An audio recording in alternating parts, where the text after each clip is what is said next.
Welcome, everyone. This is an exciting program this evening. We are honored to have Ambassador Vicki Huddleston with us for the monthly event of the Peoria Area World Affairs Council. I will begin with an introduction of our speaker and ask you all to mute yourselves until later in the program when Don will open it up for questions from you. If you have questions as Ambassador Huddleston speaks or Don asks questions, please submit them in the chat and we will pay attention to that and ask the ambassador at the end. So with that, it is my pleasure to introduce Ambassador Vicki Huddleston. She retired from service in 2011 after serving as the U.S. Deputy Assistant Secretary of Defense for African Affairs in the Office of the Secretary of Defense. She is a former U.S. Deputy Assistant Secretary of State for Africa, U.S. Ambassador to Madagascar and to Mali, Principal Officer of the U.S. Interests Section in Havana, and Charge d'Affaires ad interim in Ethiopia. She was Deputy Chief of Mission in Haiti and Director and Deputy Director of Cuban Affairs at the U.S. Department of State. Prior to joining the U.S. Department of Defense, she was a visiting scholar at Brookings Institution. Ambassador Huddleston was a fellow at the Institute of Politics of the Harvard Kennedy School of Government and an American Political Science Association Congressional Fellow on the staff of Senator Jeff Bingaman of New Mexico. She began her overseas career as a Peace Corps volunteer in Peru. She also worked for the American Institute for Free Labor Development in Peru and Brazil. Huddleston earned a master's degree from Johns Hopkins School of Advanced International Studies and a bachelor's from the University of Colorado. She received U.S. Department of State awards, including a Distinguished Honor Award and the Presidential Meritorious Service Award. In 2008, she was a member of the Obama-Biden transition team for the U.S. Department of State. She is the co-author of Learning to Salsa, New Steps in U.S.-Cuban Relations, and opinion pieces in the New York Times, the Miami Herald, the Washington Post. She's also a former commentator for NBC Universal, and I've missed one of your books. I think it was on the page that got stuck in my printer. There you go. Good. Our Woman in Havana. Very good. Yes. And I apologize. I had to get up because my dog arrived with her squeaky toy. Oh, am I? I'm not squeaking. His toy was squeaking. Okay, good. Yes. Well, I will turn it over to you and Don. Take it away, Don. All right. Well, Madam Ambassador, Vicki is just and fine. I'm going to be informal and say Vicki. I'll let our audience know that I was very privileged to be able to travel with you in Cuba about 3 years ago. And your stories of dealing with, as a woman with Fidel Castro, immediately brought you to mind for this important topic. But before we start, just very quickly a background. This is a topic that our program committee has been talking about, diversity, but also women and the roles that they can play. I know Angela and I and others have been very privileged to get to know and hear many of the women ambassadors, and it just brings home to me just what a excellent and outstanding group of women ambassadors we've had as you get this chance to really, spend time with people or read about them and so on. So thank you so much for joining us tonight. I'm going to go ahead and get started right off so we can get rolling on women. My first question is, I really want you, because I know both in Mali and Cuba, and I'm sure elsewhere, you've had experiences where the issues and the treatment as a woman, how you reacted and kind of addressed those. Oh, well, thank you. First of all, delightful to be with you. And I understand there's some scouts here this evening, so a special welcome to you, as well as any students that are here. And Dawn, we had so much fun in Cuba. It seems like eons ago, not just 3 years ago. So much has happened because we've changed our policy again, and we can't visit for the most part, and Cubans are really in a bad shape right now. But to answer your question, let me begin first by talking about this article that you emailed me from Politico. And Political ended with a quote from one of the women ambassadors, I'm not sure which one, who said, well, I think maybe it was Wendy Chamberlain, who had been our ambassador in Pakistan, and she's a real pistol. And she said, but you know, in the end, it's that you're an American. And I was thinking, you know, I could send my dog, Deevee, out to be ambassador, and she'd still get some respect. Well, at least she would have. I'm not sure right now because our credibility overseas is at 33%, which is a huge dive from 53% just 4 years ago. But that is the first thing. You're the representative of the American government.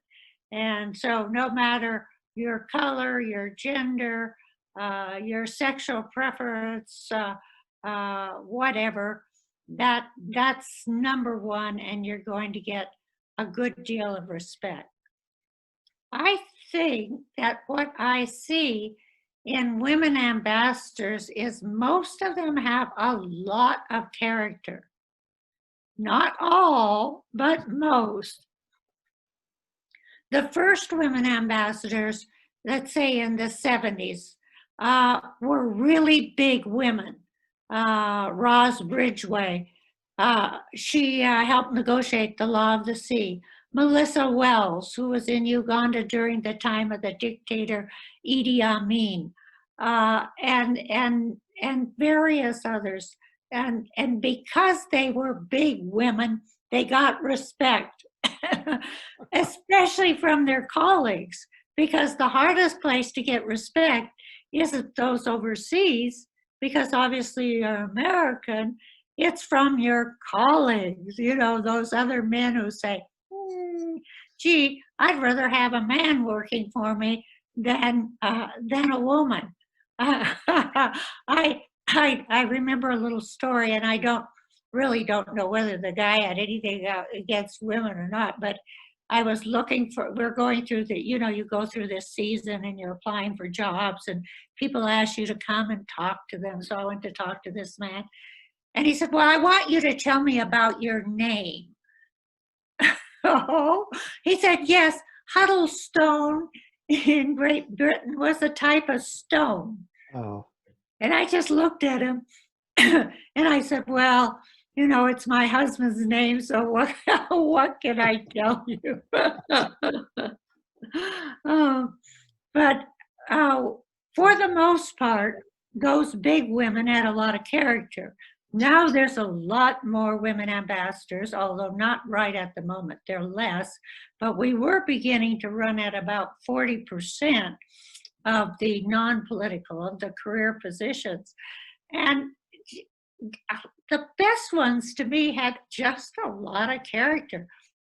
You know, it wasn't like they were wilting violets. One of my best friends is Ambassador Pam White. She was my aid director in Mali, and then she was the aid director in Tanzania, then aid director in Liberia when Ellen Shirley Johnson was there. And then they sent her as ambassador to Gambia. She wasn't happy, but she really wanted an ambassadorship. And then they sent her as ambassador to Haiti, which was a really tough job. And I can't say I was in Haiti at the same time doing an aid project. I can't say that I always agreed with Pam, but boy, I always knew where she stood. And so did the other diplomats, and so did the Haitian government.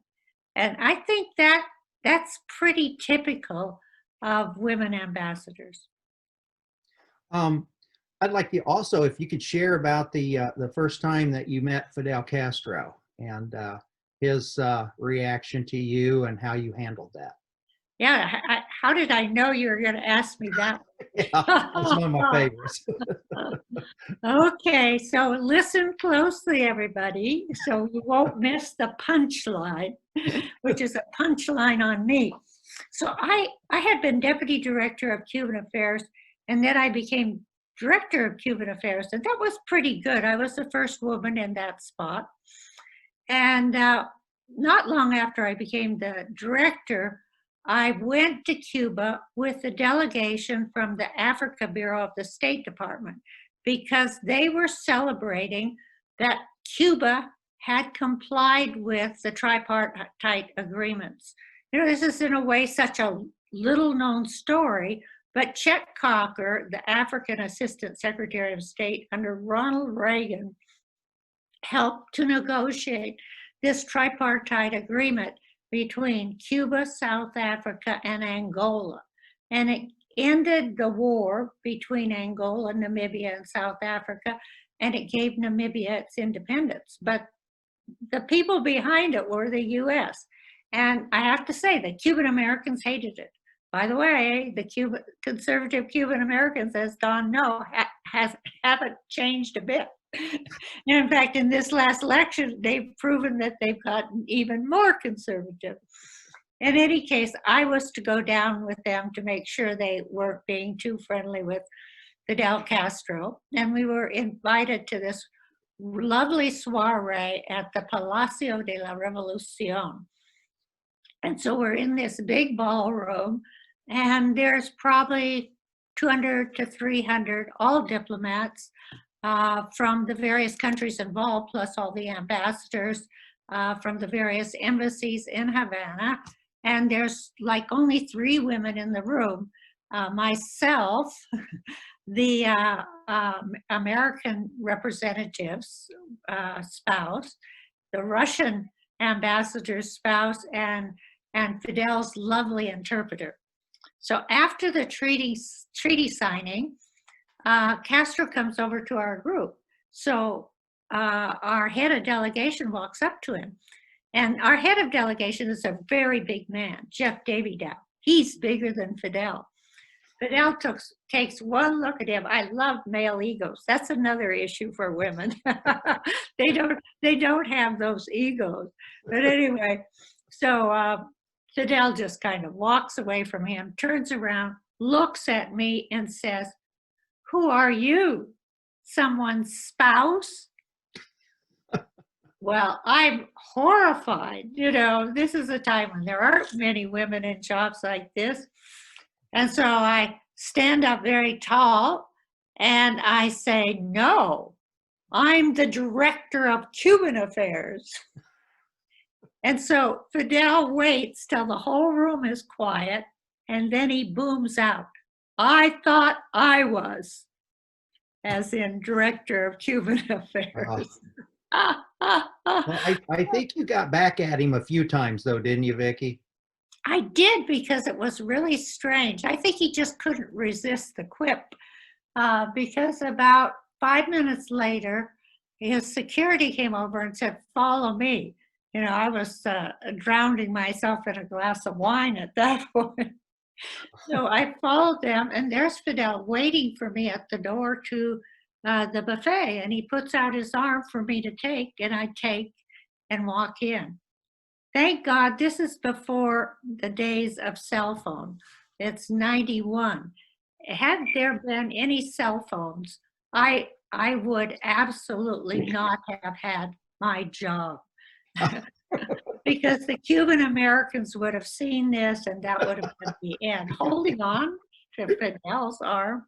Yes. So then we had this one-on-one conversation with his lovely interpreter. By the way, for you students who are thinking about a diplomatic career, even if you speak the language, Spanish in this case, but French, Russian, whatever, in one-on-one like that, you generally use the interpreter for 2 reasons. So, you know, there won't be any mistakes, and the other, so you have time to think. Because it takes a minute, right, for the interpreter to tell you what's been said, and you can say, "Okay, I got to get this right." So Fidel was haranguing me about how the embargo was killing Cubans, and that Torricelli was introducing new legislation to make the embargo even tighter, to cut off Cuba's imports of food and medicine, principally from Latin America, because the firms in Latin America were either partially US owned or had US patents. And so he was very scared of this, because he was also losing his $5 billion a year from the Soviet Union, which of course in another year wouldn't be the Soviet Union. So he was probing, and I kept saying, well, I couldn't say, I couldn't say anything more than my talking points. That's another thing. Always keep in mind that if you're in a situation like that, sometimes you can play with your talking points, but with a leader of a enemy nation, it's best to stick to them. So I said, well, look, when you have democratic elections with international observers, then, we'll see about changing the embargo. So he said, but Cuban children are dying. And I said, well, you can buy some medicines from the United States. And he said, well, you'll never do that because the Cuban American worms will never allow it. And he stomped off. And I went to the table, poured myself a little glass of 100-year-old rum. And then I see this waiter coming with this tray with a straight up martini for Fidel, which he downs. And so I think I did get him back a little bit in that one-on-one. What I often tell people is that this was the time that we should have opened up, because Cuba was no longer an enemy because it didn't have the backing of the soon to be gone Soviet Union. And so we could have made some kind of deal, but the Cuban Americans, as I tell you in my book, along with this story, or A Woman in Havana, they were absolutely sure that if we imposed the embargo, tightened it as we did, so they couldn't buy food and medicine from Latin America, and they lost their $5 billion annually from Russia, people would rise up and the regime would fall. It was Christmas in Havana. And the irony is, today, the embargo is harsher than it was then, because we've gone way, way back. Stopping visits, cutting way, way down on remittances, allowing Cuban Americans to sue in courts. So Cuba, in fact, looks like it's back in another, what the Cubans called at that time, the special period in time of peace, when the Cuban people are really, really suffering because they have so little food, so little access to medicine. Well, I will say that I do run into a lot of women in positions of authority in Cuba when I've been down there and had a chance to meet with government officials. So they're having at least maybe a little influence. But before we leave this particular topic, I read in that Politico article when you were ambassador of Mali with the reception with the Iranian ambassador. And obviously, in Muslim countries, the issue of women and touching and so on. But I wish if you would share for our audience that situation. Yeah, that was very interesting. And I have a couple of stories on Mali. I guess I'll have to write a book about Mali so I can get those stories told too. But in this case, we were at the Malian National Day and it was hot. We were outside and they actually had a parade of all these of the military people, but also of the different hunter societies, which is really interesting. And this one fellow comes by and he moves his sleeve up and then he takes this like big cutlass and he cuts through his arm to about there. And then he pulls it out and goes like this, and it was fine. Oh, you didn't ask me to tell you that, but it was like, wow. Yeah, it would stand out, yes. In any case, so at the end, each of us would go around and shake hands with the other ambassadors, and I went up to the Iranian, and I started to put out my hand, and then I put it down because I realized, and he just glared at me, and I walked on. Fast forward, a year later, same parade. I don't remember whether the hunter was at that one or not. And I see the Iranian ambassador, and so this time I just smile. And he kind of puts out his hand like this, and like, here I am, shake my hand. I said, why do you want me to shake your hand? He said, because you're at war with Iran or with Iraq, at war with Iraq. Sometimes it depends on what you're representing. And in that case, he was more than happy to shake my hand when we were at war with Iraq. So I know you and other female ambassadors in Muslim countries haven't really found that as a drawback. Is that correct? Well, I can speak for Africa. We used to say in Africa, it's Muslim light. That's true. It's gotten more conservative, but generally, the Africans are Sufi Muslim. Sufi Muslims are more attuned to saints. They have saints. Timbuktu is the city of 333 saints, of pictures, of images of people, all these things that Salafists and most of the jihadists don't like, and actually began tearing down when they took over Timbuktu in 2012, 2013. So it's an altogether gentler type of Islam. So we never really had trouble with Islam. And in fact, in those days, when the officials came to my home, they would always have a drink, an alcoholic drink. And that was like in Washington too. The Saudis always had lots of booze around.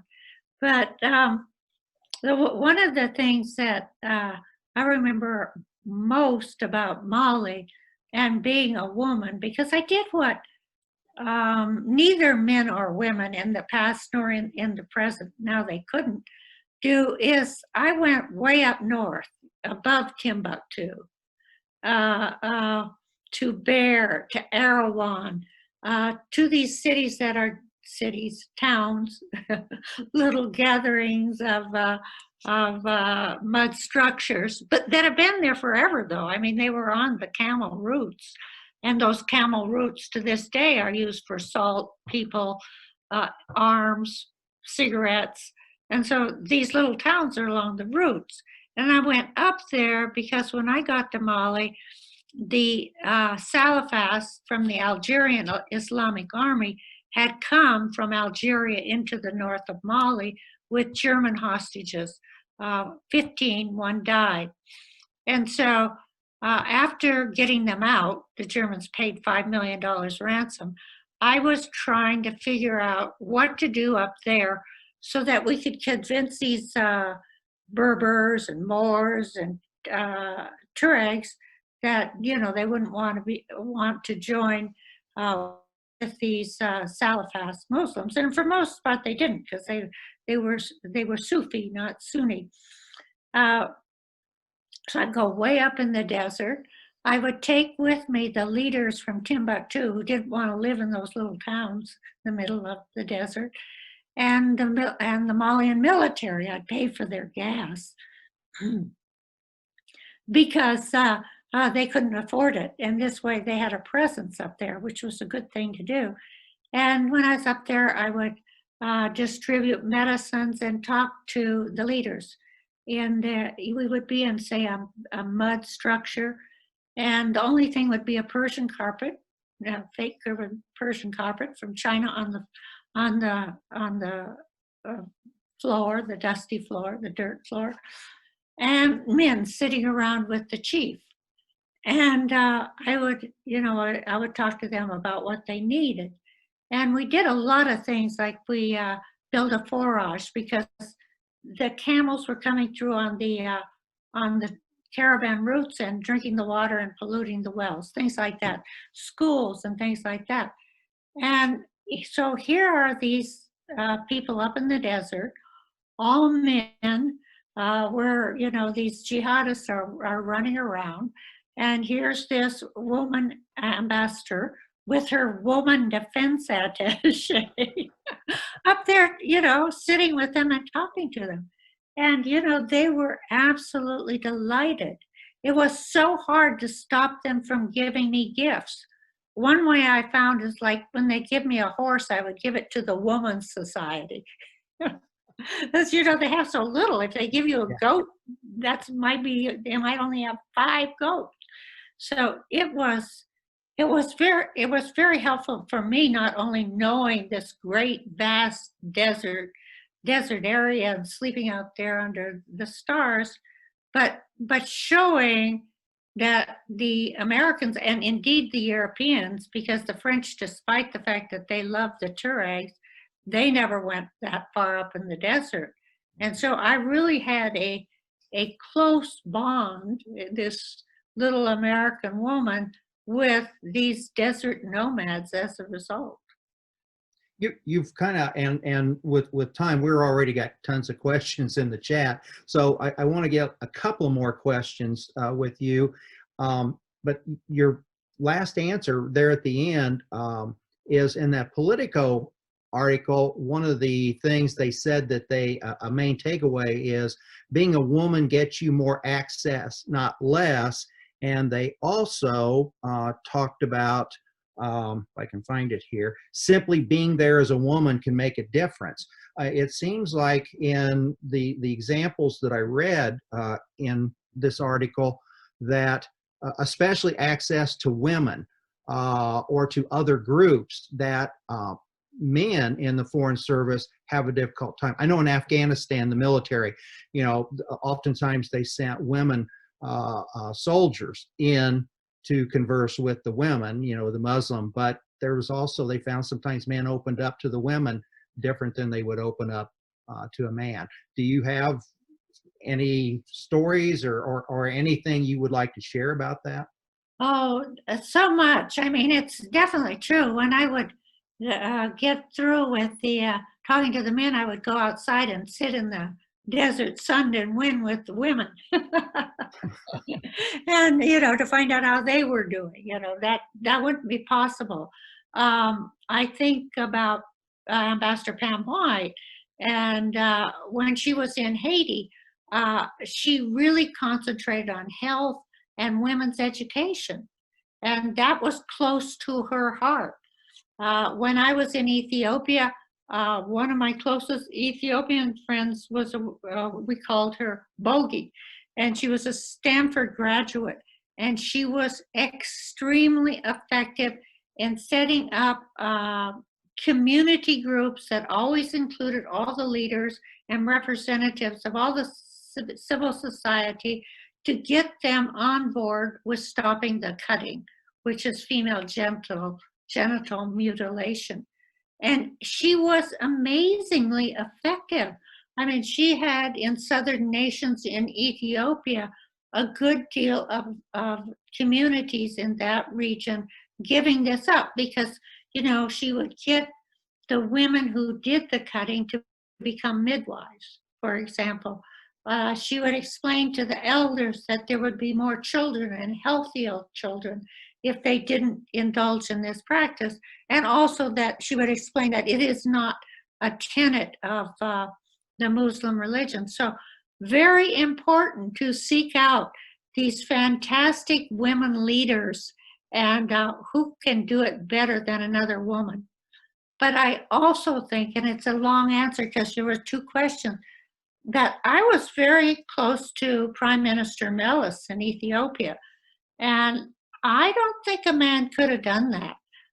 Now, some people criticized me for it, but it was very good because I was able to get Meles to agree to meet with and work with and then agree to negotiations with the opposition. Because often with men, 2 men together, the ego gets in the way. And, Meles was this brilliant man, but he was a small man, and he had his hangs up about color and things like that. But with me, the American representative, there wasn't an ego issue there. He knew I was interested and wanted to listen to him, and I was looking for a way forward. So he trusted me. And I think that is a huge benefit that women really should use as much as possible. And you have to be careful too, and I know all my colleagues know this, not to slip over that line of respect and friendship into anything closer. Because, you know, in the end, you're the representative of the United States government, and you might just have to do or say something that your interlocutor is going to find very unpleasant. All right, great.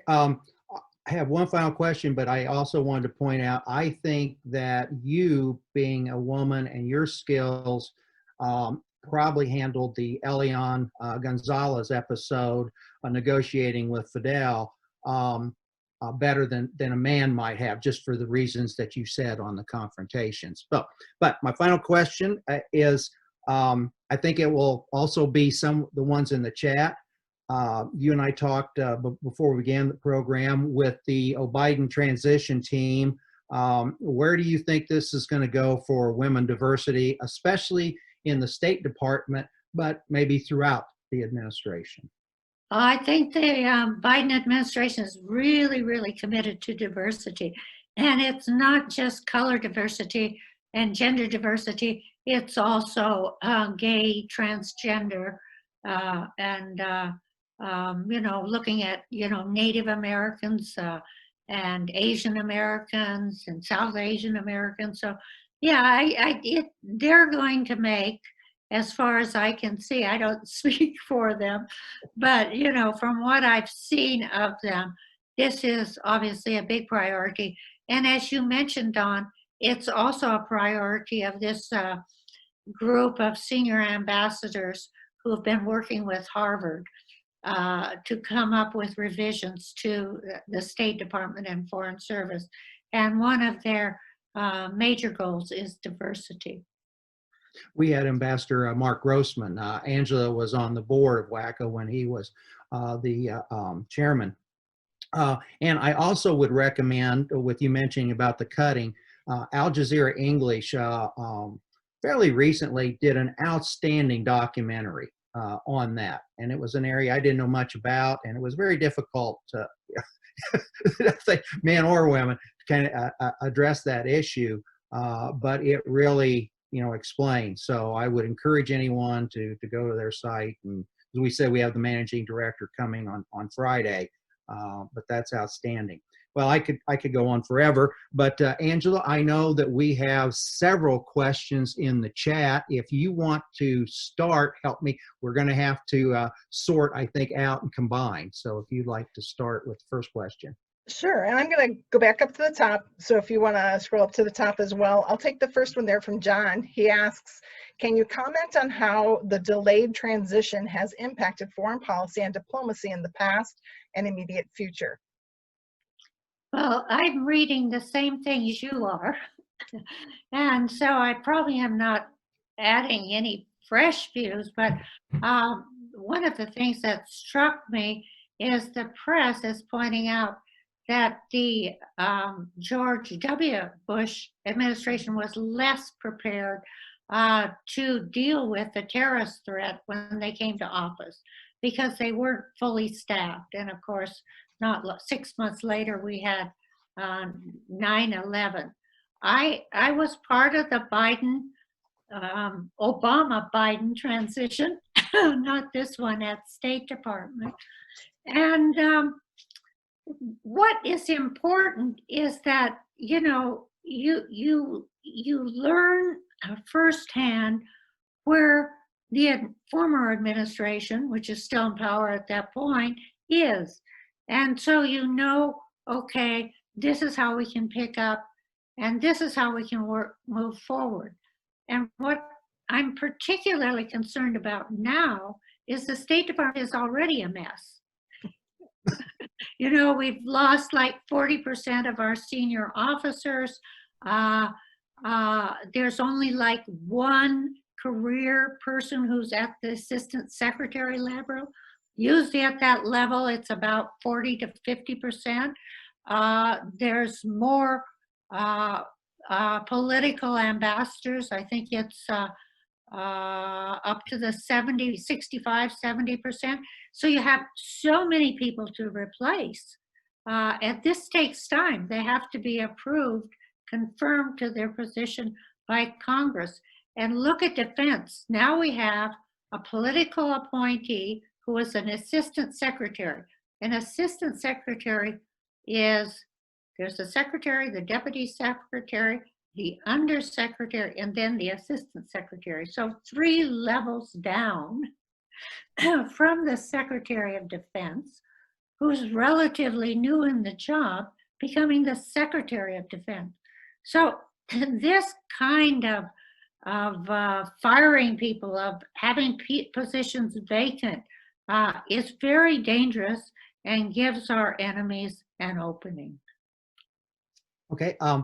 I have a question here from Edie. When you were talking about they were big women, her question is, were they big in essence or in width?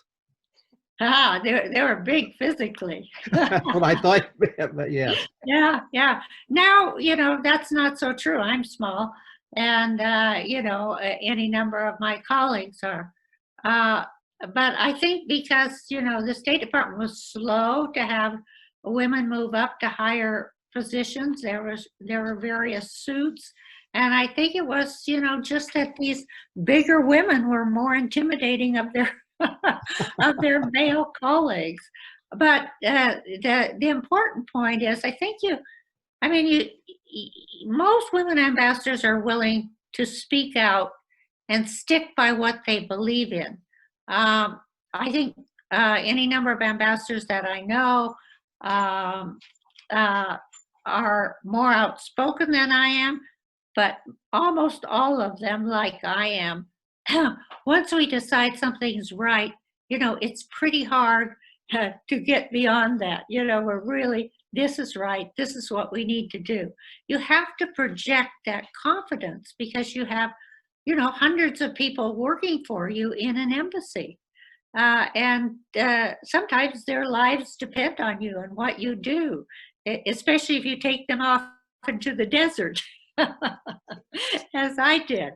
So that's important, this having confidence, having character. I think the other thing for younger people, I would say, is what is your strength? I have a friend, Ambassador Deborah Jones, who is ambassador in Libya. I would say her strengths are intelligence. She's a classicist. She studied the classics. It's fun to talk to her because she's always picking up something from Cicero or God only knows who. and courage, because she led the evacuation of our embassy from Tripoli. I have another friend, Ambassador Prue Bushnell, who was our ambassador when the embassy in Nairobi was blown up and killed over 200 people. And I would say moral fiber, concern about staff, team player would be the strength that I would attribute to Prue. So find your strength. And with confidence and courage and character, those will serve you well. Well, I was going to say, Vicki, the article I read, so many of the women said, once you've demonstrated your competence, you get respect. And I think that's probably true, male or female, but females probably have to exhibit it more. There's probably more doubt, especially among the male members of the embassy staff. But competence tends to win the day, I think. Then let's see. I have another one here. Okay, how does the current world situation with the coronavirus affect the jobs and responsibilities of ambassadors? Good question. Well, I'm not there now, and I mean this is a terrible, terrible situation. And I think one thing, I mean, that I was, well, you probably guessed, since I was on the Obama-Biden transition team, that I'm a Democrat. So I would say that right up front. So what must be giving our ambassadors a very, very difficult time is the United States has not taken the lead in this. Any other time in the world, if there's a crisis in the world, no matter where, the United States takes the lead, especially if it's a crisis that affects most of the world, and in particular, the developing world. We were absolutely marvelous. Well, I wasn't involved, but I would say Ambassador Susan Rice, who was Obama's chief of staff, absolutely marvelous in the Ebola epidemic in Africa. And she and Obama and Vice President Biden did the unthinkable. They said, this is such a terrible crisis. We're just going to have to involve the US military. And of course, we have in the past involved our military in coming to the rescue in hurricanes or earthquakes, but we've never done it for a disease. So this was really new and amazing. But it was extremely helpful. It did not result in our troops getting the diseases because the way in which they did it was very prudent. And it did gain enormous credit for us and bring to an end this terrible epidemic in Africa. It just seems to me we could have done so much more to help developing countries to deal with this terrible pandemic, and we didn't. And so more people will die, and it's a huge lost opportunity, and it reflects very badly on American leadership. Well, Let me follow up a question with that. Since you bring up that you are, politically speaking, a Democrat or lean toward the Democrats, is it necessary, I'm going to wrap up some of these questions into one, is it necessary for an ambassador to have a political affiliation, or is it better for an ambassador to not be a political appointee? And you were not a political appointee, correct? You were Right. a career appointee. Okay. So Okay. which is the better route, do you think? Okay, so there's so much more there, and that's such a great mix of questions. But yeah. But first of all, let's talk about career ambassadors, which I was. So at that time, nobody knew whether I was a Democrat or Republican, and that was really very wise, because before I became an ambassador, I was in charge of the Cuba desk, and I was dealing with all the Cuban Americans. So they probably thought I was a Republican. I mean, you carry out the job you're doing as best you can. You can tilt it a little this way, a little that way, but you have the parameters. I always remember in Cuba, I went down under Clinton, who at the time was opening up. His opening failed because of little Alleyne. Al Gore lost the election, probably because of little Alleyne, and because of the vote in Florida went to the Supreme Court. And then, but before Clinton left, and then Bush came in. And for a year, Bush, and this is again, lack of time on transition, not only let me stay, which he probably would have done since I was career, but since there was also no assistant secretary because Otto Wright couldn't get approved by the Senate, Cuba policy kind of fell to me. And so I really did a lot with human rights activists, and I was handing out these little radios, AM, FM, shortwave radios, which the Cuban people loved. And Fidel Castro disliked and said he was going to throw me out of the country. And so I remember very well taking the plane back to Florida once, and a former colleague of mine who was retired said, you've betrayed the Democrats. because he thought, was handing out the radios because it made the Bush administration and their emphasis on human rights. So, because it reflected them. But of course, you reflect the administration that you work for if your career. If you're political, and the political ambassadors are mainly in all the nice places in the world, London, Paris, Madrid, Rome, etc. And they're big donors and friends, often of the president. And sometimes they're qualified, and sometimes they're not so qualified. There's also often a few in Africa, Kenya, South Africa, Morocco come to mind. And as I say, right now, there's more political ambassadors than there has ever been. And generally, career ambassadors feel that, especially in areas that are less developed and areas where the administration is not paying them as much attention, say Morocco, Algeria, Kenya, we should have career ambassadors. I mean, if the ambassador wants his friend in Paris, I understand. That's fine, because everybody knows what's going on there, right? But the political ambassadors are generally big donors. Occasionally, people like Mike Mansfield, a senator from Montana, who was a great ambassador to Japan. Carolyn Kennedy was an ambassador to Japan. So there are some very good political ambassadors, but on the whole, if they're wise, they let their number two do the work of the embassy. And that hasn't always happened in this administration. Trump's ambassador to Ireland has now fired, I think, 4 number twos because he didn't want to do what they suggested. And of course, what they're suggesting to him is like, no, if you do that, that would appear to be partisan, et cetera, et cetera. Germany with Grinnell didn't go real well either. Yeah.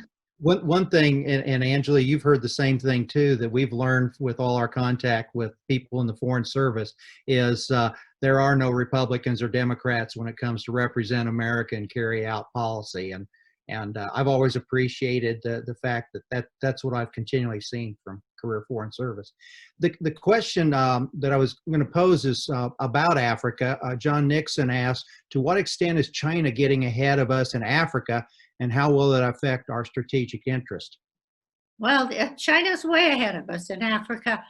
The United States government does not do infrastructure and investment. The Chinese government does infrastructure and investment. In a way, that says it all. Because the money for the big infrastructure projects in Africa, such as ports, railway lines, highways, is coming from China, because the United States doesn't do that. United States private investment is ahead of Chinese investment, but those investments would likely be principally in oil and in mining. Chinese trade is huge, and Chinese trade in a way is the most, I would say, detrimental to Africa, because they have goods that are cheap goods that could be manufactured in Africa, like textiles, but they're manufactured in China and sent to Africa, and they undercut the local markets, which really badly need to be developed for jobs. The other thing about China is that China does not have the same rules of the game. They don't abide by international codes of investment that are against payoffs and corruption. So a Chinese firm does not feel badly at all in offering an incentive to do business with their firm. But I believe that we have approached this in the wrong way. Under the Trump administration, we have kind of said, okay, China's the enemy, and we're going to look at Africa through China. Are you dealing with China? What are you doing with China? Rather than looking at Africa as a partner, as the Biden administration indicates that it will do. The problem here is that these countries need China.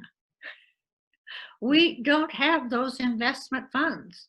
And so if they're going to develop, they need these Chinese funds. What we should be doing with our European allies is putting pressure on the African governments to make sure that these arrangements with the Chinese, and worse, with the Russians, who are more corrupt, are in fact in accordance with international standards. Okay. How many, do you know off the top of your head, how many ambassadorships in Africa have not been filled? Now most of them are filled. For a while, they were way, way down. But when I last looked, most are filled.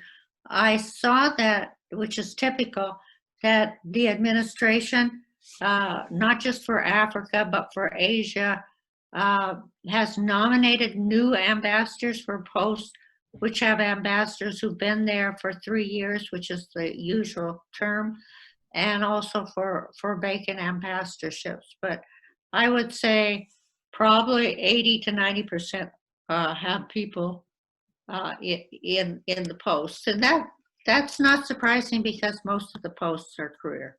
Okay, let me ask one more question, Don.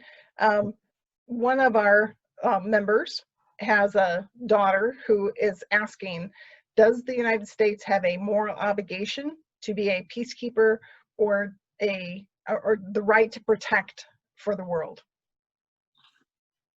Well, great question. I wish I could answer it. I think everybody would look at that in different ways. It's an extremely difficult issue. The Obama administration had something called right to protect, and that was used in the case of Libya. The ruler, Gaddafi, his armies were moving across Libya toward Benghazi, which is a part of the country that's ethnically different than Gaddafi's part of the country, and were opposed to his rule. And as these troops got closer and closer, he said that he was going to have his armies go to house and cut everyone down, something along that line. And it was at that point that the United States, in the form of Ambassador Susan Rice, with the backing of Secretary of State Hillary Clinton, went to the United Nations and were able to persuade the Security Council, which includes China and Russia, to agree to an international intervention to stop what appeared to be a human rights disaster. Now, the end of the story is not a pretty end of the story. Benghazi was saved, but Libya today is in the midst of a civil war with a general, Haftar, being supported by several countries, and then the interim government, recognized by the United Nations, being supported by several other countries. And so the country is, in fact, deteriorating, and many people are dying and have lost their home, have lost food, medicines, as a result of the war and the defeat, which we all thought would be good, of Muammar Gaddafi. It's a very tricky business. The other one I look at, and humanitarian interventions have not always gone well. President H.W. Bush intervened in Somalia because the Somalis were starving. The United Nations also intervened. We changed in due course the mandate of the mission to go after one of the warlords, Adid was his name. And that resulted in one of our Blackhawks being shot down and US troops being pulled dead through the dusty streets of Mogadishu. The United States pulled out its troops and eventually the United Nations.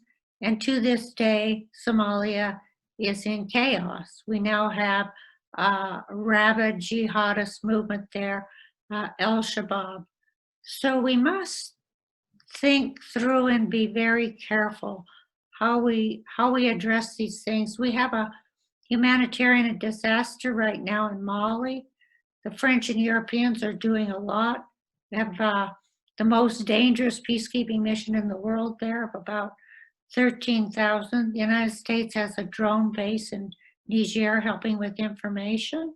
But we have to look at some of the causes of these problems: climate change, desertification, poverty, corruption, ethnic difficulties.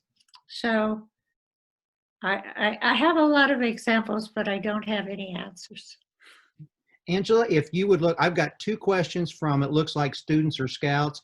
And then if you want to scroll through and see, maybe you find one more. We have about 4 minutes left. But I think these are 2 that I think will be interesting to everyone. Do you usually travel from, it's from Andrew, do you usually travel from country to country alone or with someone else? And, you know, what about a woman traveling alone in some of these countries? Hi, Andrew. Alone. Yeah, I mean, you know, when you're the ambassador in some place, you often have security. I didn't have much security in Mali in those days, but when I was up in the desert, I did have security. But if I were to fly over to Niger or fly home to the United States or fly to Ethiopia for a conference, then I would just go alone. I always thought it was, you know, it's so different. You're in a country and sometimes you have a lot of security around you, and then you get home and you're just another American citizen. And I think a great question here from Isaiah. What do you think is your biggest accomplishment? Oh, Isaiah. Oh, wow. Oh my God. One. Yeah. I guess that I would say bringing the opposition to the negotiating table in Ethiopia. After the 2005 elections, the opposition was going on strike, and I was able to bring them at the last minute to Prime Minister Meles and get both sides to agree to negotiations. And we had negotiations, and those went on for about 5 days until one of the more strident Ethiopians from the US arrived and sort of blew up the talks. But as a result of the talks, the riots in Ethiopia did not occur for another 6 months. So when they did occur, the government was better ready for them. And it wasn't in any way a very pretty situation.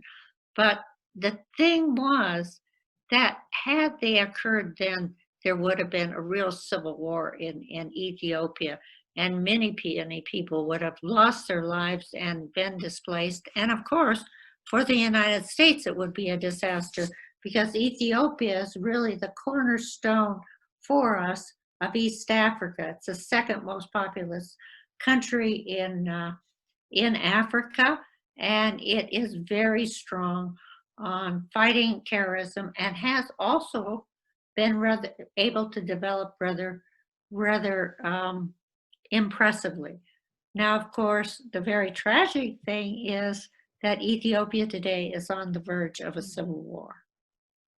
Angela, before you ask the last question and let you close us out, I'm looking at all the questions, and I just want to tell, we normally, Vicki, don't have these many questions, but they're outstanding. I apologize, especially to Joshua and Caleb and Amanda. I'm looking at yours right now. just some incredible questions, and we certainly thank you for that, and wish that we had like 3 hours. But anyway, so Angela, I'll let you final question and wrap up. For the last questions, we're going to go with the last question that's been entered. It's a really good one, and one I was contemplating as well. How important is it for the United States under the new administration to redevelop our relationship with other nations, perhaps rejoining some of the world organizations that we have stepped aside from? And how difficult will it be to reestablish those ties? And to add my own side of it, is it necessary to reestablish all of the ties that have changed in this last administration? Oh, what a wonderful question, and so hard to answer, yeah, because there's so much to say. But it is absolutely imperative. Joe Biden says that he will put America back at the table, leading the international community. And the international community needs America. Why do they need America? For treaties on cyber, to get back to the arms control treaty, to get back into the climate change treaties and begin to do something more to stop the rapid progression of carbon and climate change, to bring our alliances, particularly our European allies, together. We cannot successfully compete or confront whatever it may be with China without our allies. With our allies, our economy is stronger and bigger than China's economy. Without our allies, it's pretty much we're on par with China. If we want to succeed in this world, we have to be part of it, and best if we can lead it in a moral and democratic way. So I can't think of anything more important, even to the pandemic, to rejoin the World Health Organization and help so many people that are going to need help, to strengthen the World Trade Organization so that we can restart trade and investment, and so people won't be in such dire straits from losing their sources of income, not just abroad, but here in the United States as well. Thank you. I really enjoyed it. What great question. Thank you, Vicki. Thank you. Well, I hope everyone will join me in thanking you, Vicki, Ambassador Huddleston, for joining us this evening. This has been a really broad and deep discussion. We're getting a lot of applause from our members. For those of you, on behalf of the Peoria Area World Affairs good gravy. On behalf of the Peoria Area World Affairs Council, we will be hosting our Global Peoria tomorrow night, which is our news roundup. We have Professor Megan Rummel from here at Bradley to talk about the U.S. perspective of the status of our national elections. And then we have a couple of grad students who will throw in comments, one student from Russia and one student from India, who will give the perspectives of their home countries on U.S. elections still in progress. And on Friday, we have Giles Trendle, Managing Director of Al Jazeera English. So if you are available at 11 a.m., all of the students here, you are welcome to learn more about an international news agency that is emerging as one of the world's most trusted sources of news around the world. With that, again, thank you, Ambassador Huddleston. Thank you all for joining us tonight. On behalf of the Peoria Area World Affairs Council, if you have not become a member, I encourage you to do so. And we'll see you all tomorrow night for an additional discussion. Good night. Thank you, Angela. Thank you, Tom. Thank you, everyone.